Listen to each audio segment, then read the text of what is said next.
What if the biggest investment opportunity in tech is hiding in plain sight? Global ad spend has now surpassed $1 trillion, and AdTech is really the software that underpins a lot of that. Despite that, there's only 5 specialist firms globally that are really focused on this. While hundreds of funds chase fintech, most investors have bought into a dangerous myth. I think there's also been a narrative, which we challenge, obviously, that Google and Facebook have won, and so what's the point? But what if that narrative is dead wrong? But certainly for us, it's not a bad thing that there's not much competition at the early stage. Rich Ashton didn't just spot this $1 trillion gap, he built an army to capture it. Fund 1 now has nearly 250 investors. We really talk about our network as being our superpower. And now a seismic shift could change everything. Any form of divestiture or opening up of the Google ecosystem, who knows, tens of billions, if not hundreds of billions of dollars worth of additional value created for other tech companies in the kind of advertising and media space off the back of that breakup. The window is opening. The question is, will you be ready? Look, we're just launched Funds 2. We're starting to get some decent 7-figure commitments from strategic investors as well as angel investors. So, of course, we'd love to speak with your audience around FirstPartyCapital Fund 2. Discover why the smartest money is flowing into the space everyone else is ignoring on this episode of the EUVC podcast. Here's a few words from our beloved sponsor. Make an impact with the bank made for the innovation economy.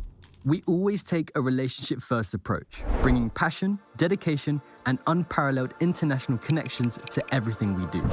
Our specialized, flexible solutions for founders, firms, and funds are built on deep expertise that are designed to facilitate growth and enhance your prospects for success. HSBC Innovation Banking, connecting you with what's next.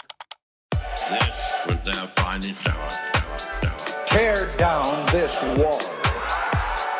It's more than just an alliance. This is a union of values. Let's start acting. This show is not investment advice, and the hosts of this episode may be invested in the funds and companies featured.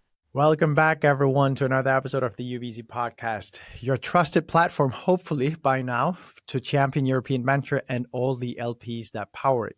Today, we continue our mission of mapping out Europe's top VC funds with a pitch episode from Rich Ashton of FirstPartyCapital. That was a difficult sentence. Rich and FirstPartyCapital are laser focused on leading early stage deals in AdTech and MarTech globally, which makes this an episode I obviously love because we have a bunch of sponsors here in EUVC. So we're thinking a bit about how that market moves. And also, I think all of us are partly in love, partly hating advertising. So for that reason, let's go into a conversation that I hope everyone will enjoy. Rich, you're saying it's $1 trillion niche. Tell me about that.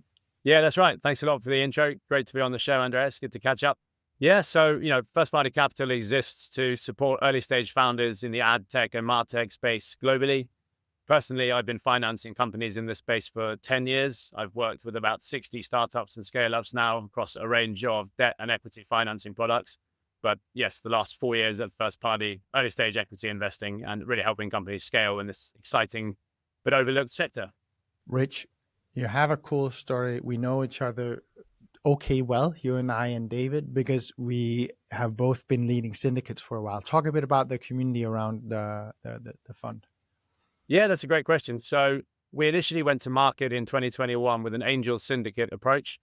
Myself and my 2 co-founders have good, strong networks. And so we took deal flow to well-known angel investors in our space, successful ad tech entrepreneurs and senior executives from big agencies and big media companies, and got very good feedback on that deal flow, and then launched Fund 1 in August 2021.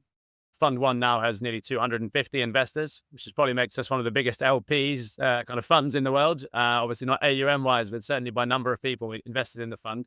And that's super important to us. We really talk about our network as being our superpower, and we do a lot to try and build that community. So, we run our own events and podcasts. We co-founded a female networking investors event and group. And we do a lot to really kind of bring the community together as much as we can. This is true, I'm sure, of a lot of sectors, but media and ad tech in particular is incredibly relationship driven. And so it's very important for us to have this large group of people globally that can bring us deal flow, help us with due diligence, and really meaningfully help companies scale once we've invested. Beautiful, Rich. Not an easy feat. Shall we pull up the deck and run through it? Yeah, let's move over to the deck here for FirstPartyCapital Fund 2. Fund 1 was recently closed, about $16 million AUM, and as I say, nearly 250 investors, 17 portfolio companies. So Fund 2 is very much a continuation of what we've been doing over the last 3 or 4 years. And we really will be that lead investor, pre-seed and seed stage rounds, opportunistically doing Series A, but mainly focused on pre-seed and seed. And we talk about this $1 trillion niche. So global ad spend has now surpassed $1 trillion. And AdTech is really the software that underpins a lot of that. Despite that, there's only about 5 investors, or 5 specialist firms globally that are really focused on this. So we think it's a massive market. We know it's going through a lot of disruption and change, but it's very overlooked. Other investors don't like it. And that's, for us, mainly an opportunity. Obviously, it comes with some challenges regarding co-investment and follow-on investment. But, our second fund is a £50 million target size, which will be 4 times bigger than Fund 1, mainly so that we can carry on following on much more meaningfully and leading Series A rounds into companies that we've already invested in. Can you unpack this dynamic a little bit? Because it does, if you look at the numbers, it can make you think, what the hell? 1 trillion global ad spend, only 5 specialist funds, 300 billion in fintech as an example, and we have hundreds of fintech funds. So what underpins this dynamic? Not to call out just fintech here, but clearly it's a very popular VC category, and you've seen hundreds and hundreds, I think, of specialist funds or fintech-focused funds. So we think it's odd that there's roughly a market that's roughly a third of the size, but hundreds more, funds going after it. I think there's a few issues regarding the generalist investor perception of AdTech, which leads to them either not being that interested or kind of, not focusing on it.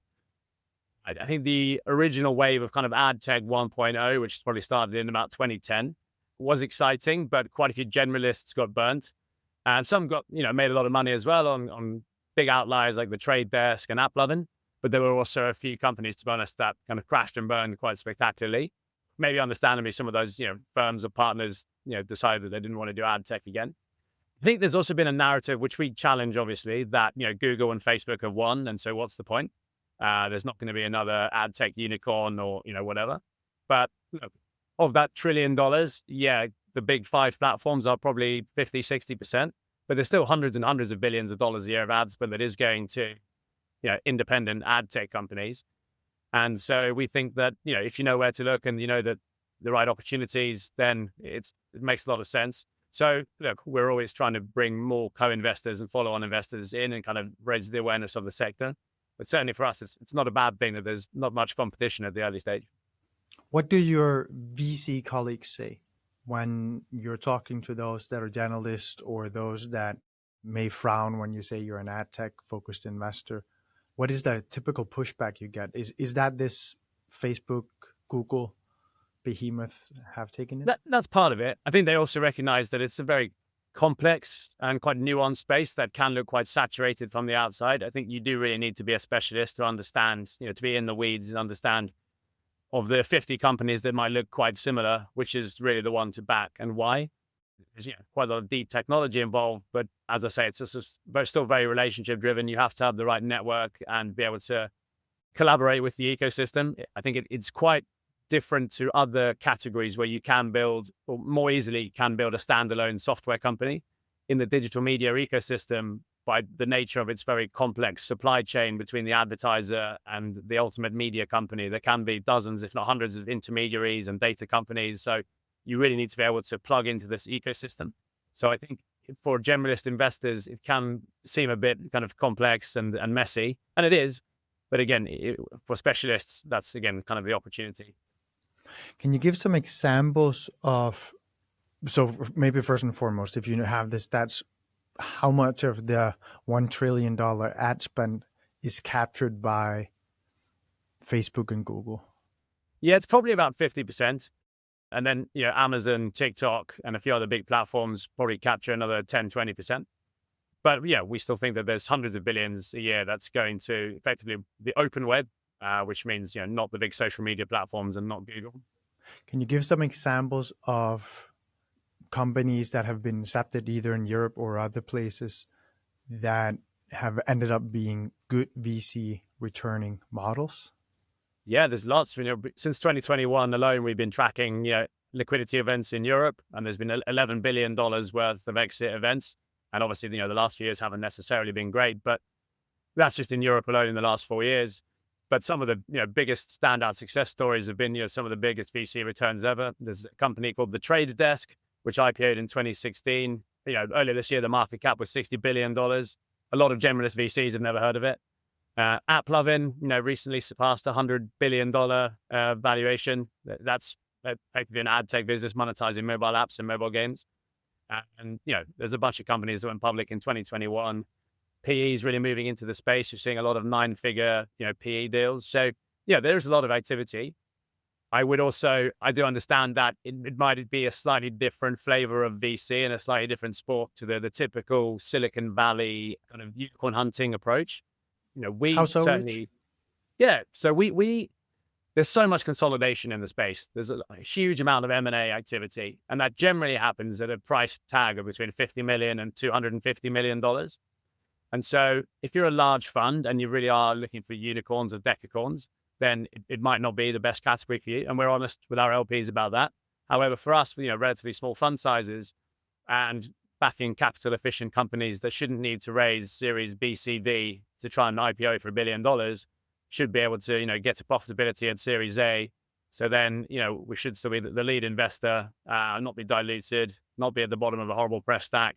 So if that company has, an M&A outcome in the 50 to 250 million range, and we invested at a valuation of 2, 3, 4, 5 million, we should be doing really well.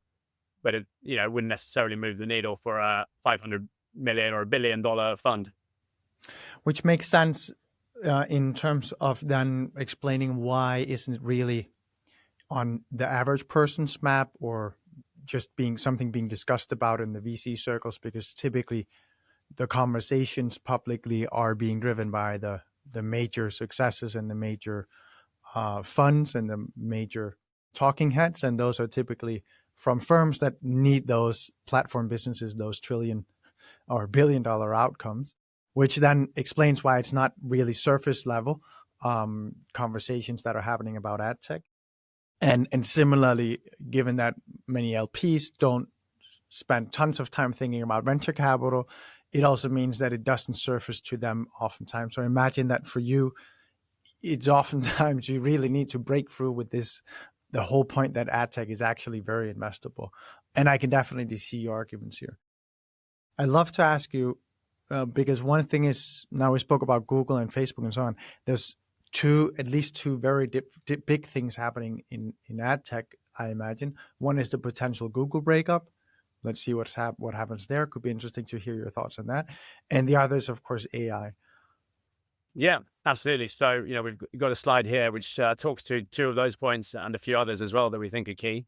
But yes, it was really interesting to see that the Department of Justice has ruled for the second time that Google has been running a monopoly in digital ads. We'll see what the exact remedies are. There's obviously a lot of speculation, but yeah, ultimately, look, any form of divestiture or opening up of the Google ecosystem, which could be selling off key parts of the stack, or it could be allowing third-party ad tech to access YouTube inventory. There's a bunch of different things that could happen. But whichever way you cut it, at some point there is going to be a lot of additional opportunity for, non-Google ad tech here. So, and that is something that even the more generalist, VC or investor community is obviously very aware of. Everyone's heard of Google and knows how big of an advertising platform it is. So yeah, we think that there could be, who knows, tens of billions, if not hundreds of billions of dollars worth of additional value created for, other tech companies in the kind of advertising and media space off the back of that breakup. And how about AI? Everyone is thinking, like we're now thinking, if I'm not doing SEO anymore, am I doing AI engine optimization? Is that what I need to be focusing on? I think we can all see how our behavior on the internet is changing given AI and a completely new search experience. How are you thinking about that?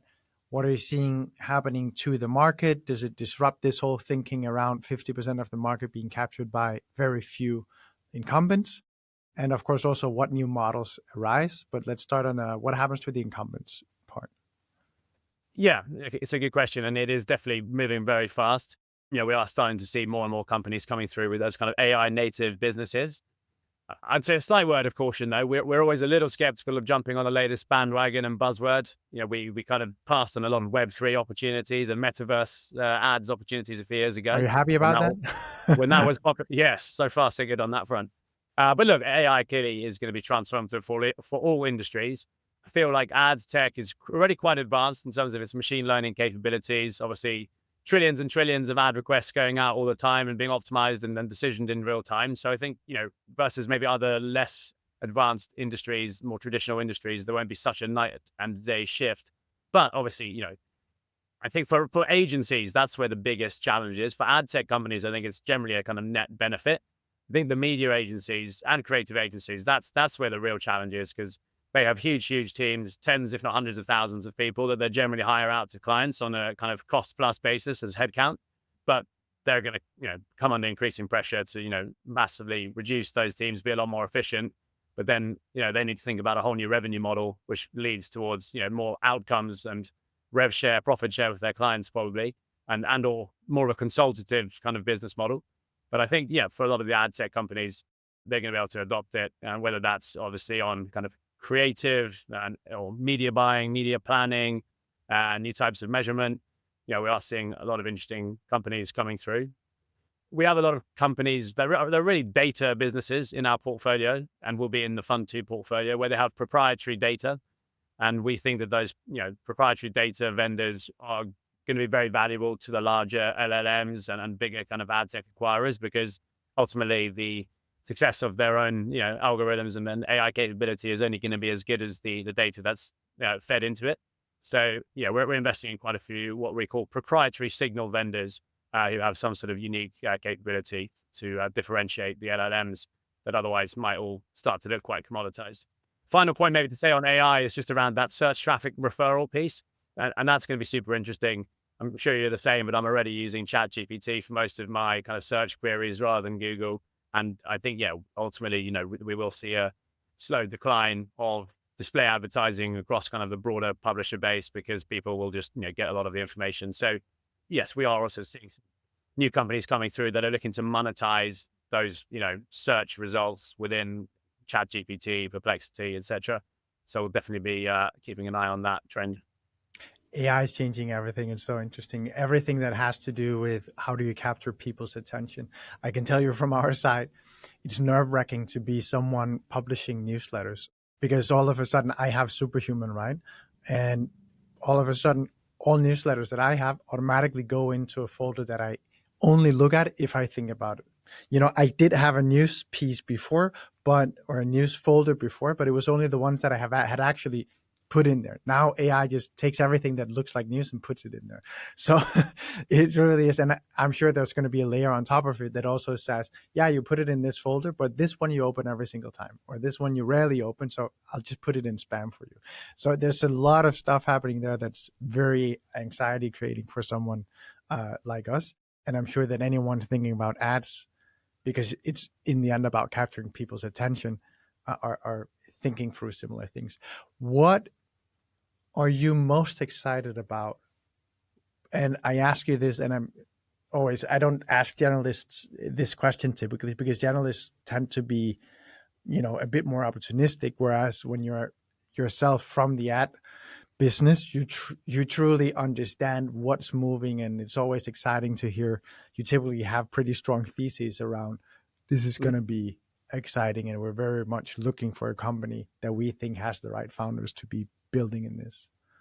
Yeah, so there's a category emerging within ad tech that's referred to as commerce media or retail media, and it's this central pillar here, central column here on this slide. So the biggest example, most successful example really is Amazon. Obviously, massive retailer, lots of other businesses, but they've now got a $50 or $60 billion advertising business. Therefore, the likes of Walmart and Tesco's and Boots and Sainsbury's, other retailers are all realizing that they can make a lot of high margin, revenue by placing ads within their e-commerce sites. But then you've really seen this interesting knock-on effect of, Uber, Instacart, JP Morgan, PayPal, Marriott, United Airlines, a lot of these non-traditional media companies with large user bases, lots of rich first-party data, are realizing that they can turn what is currently probably a very low margin business into a very high margin business by adding monetization of their audiences. Obviously, it has to be done in a respectful way. They don't want to end up with 5 crappy ads trying to monetize the hell out of every single engagement.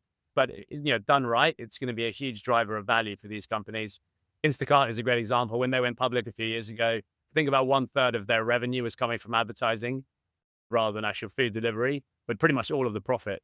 And so that's another interesting trend where, a lot of these companies that have raised hundreds of millions, if not billions of dollars to become the next scooter rental app or whatever, realizing that, we need to make money somehow. And so ads is going to be a huge part of that. So yeah, we're investing in quite a lot of the picks and shovels companies that are helping these retailers and marketplaces and non-traditional media businesses to, roll out that kind of ad funded piece in the right way. Anyone who loves AdTech should go and watch the first episode of the new of the new I know what you're season. going to say. What's it called? Of Black Mirror? Yes. Horrible. To those that haven't watched it, there's a lady who ends up in hospital, and then she needs the surgery done to save her her brain, and then she gets implemented something that ends up being able to turn on advertisements via her. Quite a disturbing thought. But very much safe to say we're not looking to invest in anything like that. No. Well, you say so. Now, we've spoken a bunch about the market here, and I think it's interesting, and I always love talking about it with, as I said, specialists, because this is in the end what you do. However, I think we should, of course, also talk a bit about the First Party Capital team. So tell us a bit about why you're the best place to capitalize on the opportunity. Yeah, sure thing. So, between myself and my co-founders, we've been in the space of 10 to 20 years, respectively. Kieran O'Kane probably started the first ever AdTech blog and first AdTech events back in 2005. And he's really emerged as one of the main thought leaders, very strong following on LinkedIn and a lot of the events and the podcasts and newsletters that we do. I think it's very unlikely that anyone else would be able to kind of catch up in that regard, just the sheer amount of time and energy we put into it. Our other partner, Kevin, has successfully launched 3 ad tech businesses as a founder, and now turning obviously to an investor. And he's also been rolling out our venture studio model as well. So, we just sort of eat, sleep, drink ad tech, and have done for a long time. So that domain expertise, I think, is kind of hard to match. And then, as I said earlier, the network we have is amazing, really. We're very lucky to have that, and we work hard to build that. It allows us to punch massively above our weight for a small team. We have 250 people that are all industry insiders out in market, bringing us deal flow, able to help us on due diligence if we need it, but then also, opening doors and helping companies kind of scale as advisors and everything like that. We're getting a lot of strategic LPs investing into funds too. So quite a lot of ad tech companies, media companies, hopefully some retailers, telcos, advertisers. And of course, those strategic partnerships are going to be super valuable for our portfolio companies in terms of commercial growth and hopefully all the way through to acquisition. So yeah, I think it's quite a unique proposition based on the core team plus the network that we have. Yeah, let's talk a bit about the network. You have a cool slide in it as well. Let's take that as our point of departure. Yeah, exactly. So, obviously we've got the core fund, First Party Capital, Fund 1, now Fund 2, which still operate an angel syndicate, allowing people to invest on a deal-by-deal basis. There's probably 500 people in that. And then, as you can see here, we've launched an annual investment conference 3 years ago, and that's open to the whole industry or anybody, not just, FPC investors. In November, we joined you guys as podcast hosts. So we do a weekly kind of roundup of the latest news, funding rounds and M&A activity. As I say, we launched a female investors networking.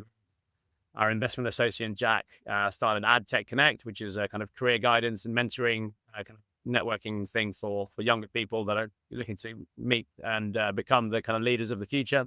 And then there's 2 really interesting additions that I only mentioned briefly in the bottom left of this slide. But, we've just launched our venture studio model as well.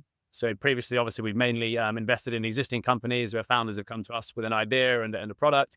But we're now actually starting to do more venture building work as well. So we've got a venture studio that 2 senior kind of executives, industry experts are coming in to co-found and run alongside us, where they'll obviously give, idea stage founders access to the right resources in terms of talent and tech and funding to help de-risk and accelerate those businesses.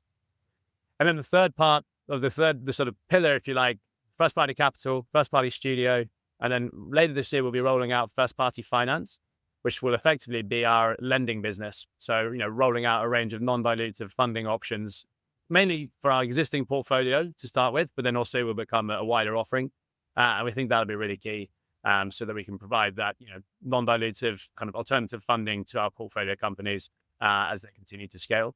So yeah, really doing as much as we can to kind of provide all of the tools and resources and types of funding that these companies need to be successful. That is cool. I love all these community models. We could talk for ages on it, but let's not. Let's rather go 1 second just before we close here to a few of your portfolio companies. I always think it's exciting to see a bit, what the companies you've invested in already are doing. Yeah, sure thing. So there's 3 in Fund 1 here of the 17 that we've called out as some of the sort of hottest prospects. Lumen, we invested in 2.5 years ago. They're on a great term, probably should do 10 or 11 million pounds in revenue this year, and getting a lot of interest from strategic acquirers. And what they're doing is fundamentally helping solve the very difficult question for a lot of advertisers of, did anyone see my ad? Was it effective? And so they've built out a really interesting solution to actually connect advertising to actual outcomes for large advertisers. I can tell you from my experience, you spend ages closing a sponsor, and then they don't give a fuck about results. They're like, you can hardly even get the assets that they're meant to be advertising from them. It's so interesting. Of course, this doesn't go for our core sponsors. We love our core sponsors, and I would never say this about them. But it is quite interesting how you can spend months and months to get budget, and then after that, you then are, pinging 5 times to get the advertising that they wanted. Yeah.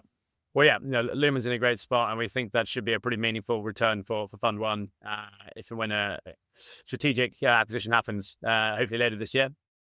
Bedrock is actually a company we helped to incubate last year before we formally had the venture studio model, brought in the management team and some of the assets there. And they're at a really interesting point, starting to get some strategic kind of VC investment from some of our LPs as co-investors.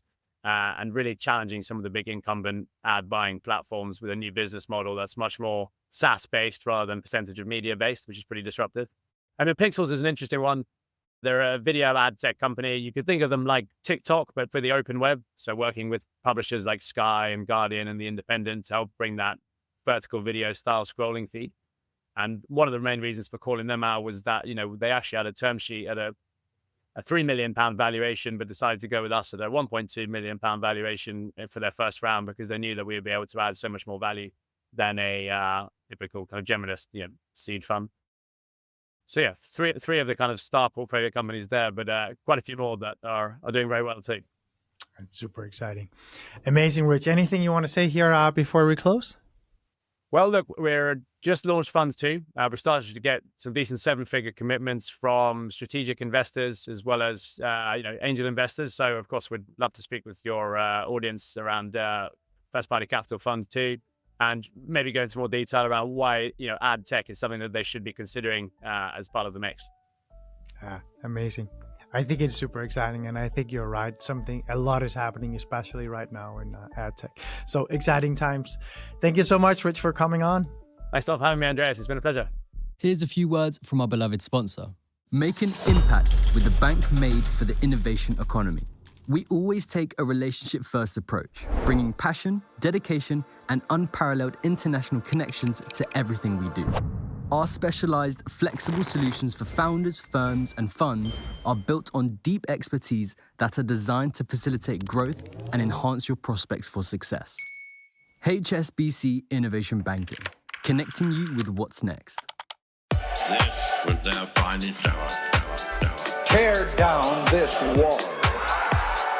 It's more than just an alliance. This is a union of values. Let's start acting.